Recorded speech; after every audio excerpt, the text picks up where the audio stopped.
Economics previous year கொஸ்டினோட part 2 video இது. இதில் நிறைய முக்கியமான கொஸ்டின்ஸ் எல்லாமே இருக்குது. ஸ்கிப் பண்ணாமல் ஃபுல் வீடியோவும் பாருங்கள்.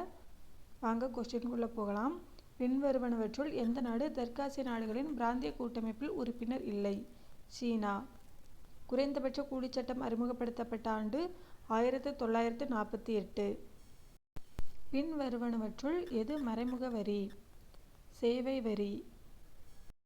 பின்வருவனவற்றுள் இந்தியாவில் தேசிய வருமானத்தை அளவிடுவதில் சிக்கல் அல்லாத ஒன்று எது? அதிக எண்ணிக்கையிலான நிறுவனங்கள்.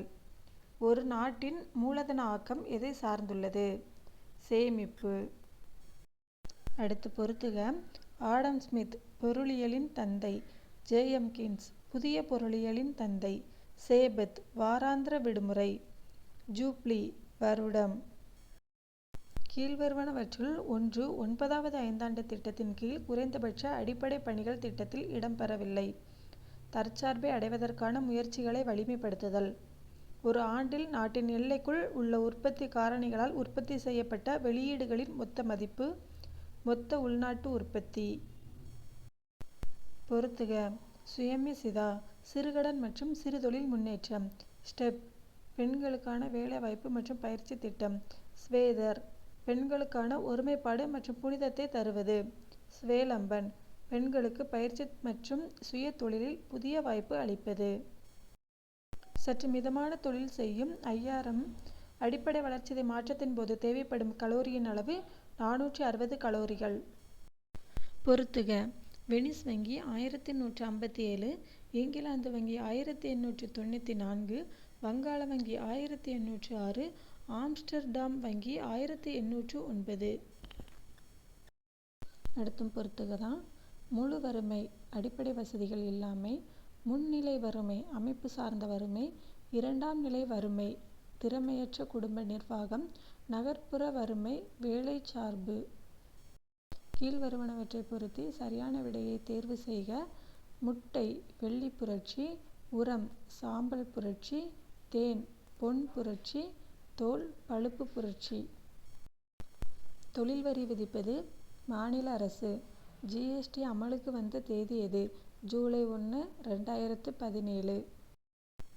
இந்திய ரூபாயின் புதிய அடையாள குறியீடு டேஸ் மொழி பொறிக்கப்பட்ட தன் வாயிலாக கிடைத்ததாகும். தேவனகிரி ரா மற்றும் ரோமன். அடுத்து பொறுத்துக. 1969 14 வங்கிகள் நாட்டுடைமை. 1980 6 வணிக வங்கிகள் அரசுடைமை.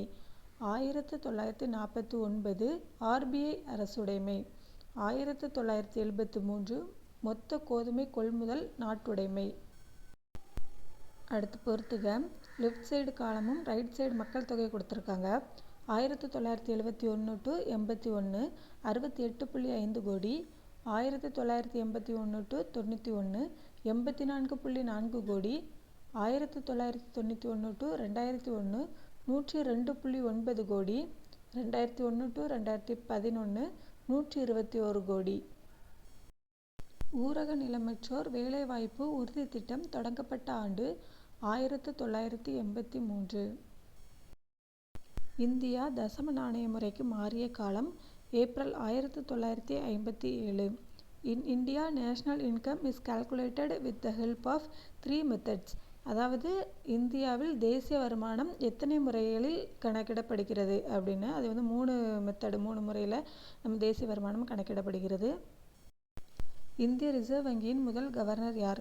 Sir Osborne Smith. I do what I do என்ற புத்தகத்தை எழுதியவர் ரகுராம் ராஜன்.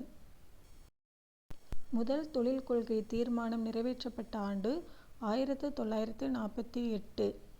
தேசிய மேம்பாட்டுக் கழகம் நிறுவப்பட்ட ஆண்டு எது? 1952. பின்வருவனவற்றுள் எது நிதிக் கொள்கையின் கீழ் வரும்? அரசின் செலவு.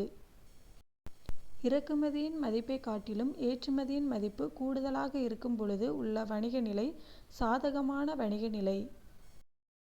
இந்தியாவில் பசுமை புரட்சியை அறிமுகம் செய்தவர் யார்? எம்.எஸ். சுவாமிநாதன் மற்றும் சி. சுப்பிரமணியன். 2011 ஆண்டின் மக்கள் தொகை கணக்கெடுப்பின்படி இந்திய மக்கள் தொகை அளவு என்ன? 1210 மில்லியன். கோடியில் சொல்லணும்னா 121 கோடி அப்படி போடலாம். அதுவும் கரெக்ட் ஆன்சர் தான். அடுத்து பின்வருவனவற்றுள் தவறான கூற்றுகளை காண்க.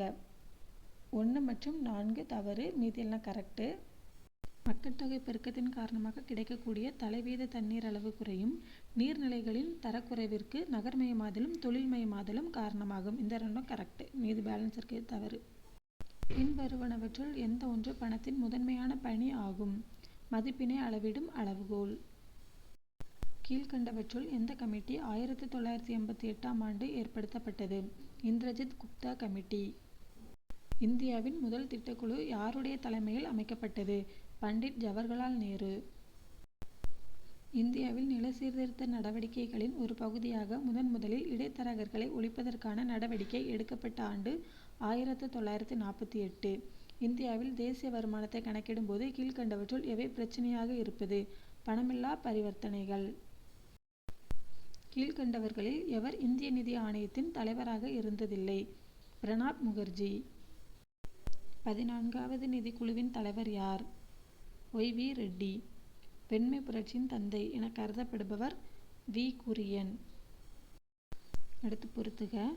கோத்தாரி கல்விக்குழு, ராஜா செல்லையா நிதிக்குழு, ஜவஹர்லால் நேரு திட்டக்குழு, எம்.எஸ். சுவாமிநாதன் பசுமை புரட்சி.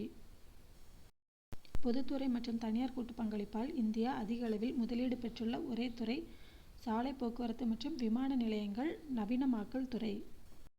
பேராசிரியர் டெண்டுல்கர் வரையறைப்படி ஒரு மனிதன் ஏழை என்று அவனுடைய மாத வருமானம் கிராமத்தில் எத்தனை ரூபாய்க்கு குறைவாகவும் மற்றும் நகரத்தில் எத்தனை ரூபாய்க்கு குறைவாகவும் இருந்தால் மட்டுமே குறிப்பிடப்படுவாள். ரூபாய் 446.68 மற்றும் 578.8 ரூபாய். அடுத்து பொறுத்துக.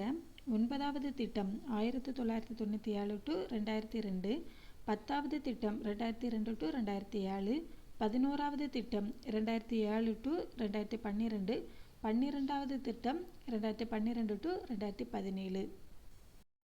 சம உரிமை ஆவணம் எதை குறிக்கிறது? ஆவணமானது பதியப்படாமல் ஈடாக மாற்றத்திற்கு வைக்கும்போது.